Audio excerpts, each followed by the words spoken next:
recently came across a very, very interesting story where a young man who had a brother, in the course of time, the brother passed on, but he had a few properties here and there. Since his brother passed on without having any descendant or a wife, he decided to go and claim the property for himself. On getting there, it was discovered that he was only stated as the next of kin to his brother, and that it does not automatically qualifies him to inherit the brother's property.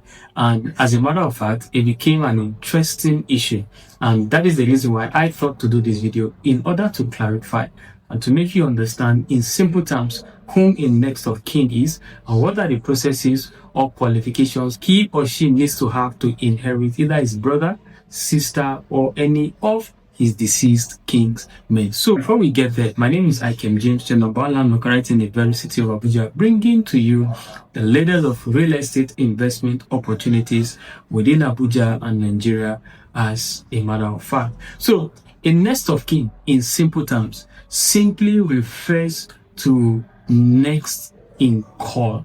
In other words, whom do we call in the advent or case of emergencies? That is simply what a next of kin is. It does not automatically qualifies the person to inherit the deceased person's property. And this is where so many persons, especially in Nigeria, in this part of the world generally, makes this mistake, and they enter into endless battles and chain of unresolved issues, and at the end of the day, a lot of persons becomes enemy to themselves simply because they don't know what the law says, especially as it pertains to the law of succession. And that is the reason why we are doing this video. And that is the reason why, if you're a young person or as you age, it is necessary that as you begin to acquire one property here or there, or acquire some important thing, it is necessary to draft a will. So the brother could have saved himself of all of these troubles if his deceased brother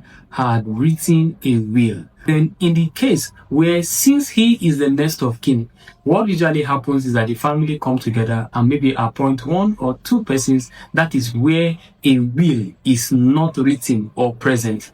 A letter of probate or a letter of administration is usually done or given, empowering certain individuals to take whether ownership or to hold in trust or to manage the property on behalf of either the entire family, or in other cases where the person may have children, but the children are still young and tender until they come of age. So ensure you do this as you get older, so that you can not only save yourself, but you are saving others who are ahead of you of unnecessary battles. And there have been several other cases of individuals who got married but did not write any will, and at the end of the day, they endangered their spouses, and by result of that, the spouses could not inherit the property, because in some cases customary laws were what was applicable because of that particular jurisdiction or location, and it led to endless issues here and there,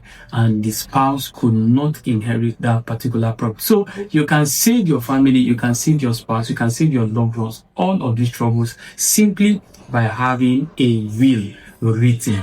By doing that, you're ensuring continuity, you're ensuring longevity, and you are saving those whom you have left right in this world. So don't forget, my name still remains James Aichems. If you're yet to like, subscribe, and be a part of this family, kindly do so. Now, the subscribe button is just at the right hand side where I'm currently pointing. Go and subscribe right away and share this video with as many as you think might be in it. See you on the very next one, where I'll be sharing with you on succession and the various kinds of succession plans that we have. See you then.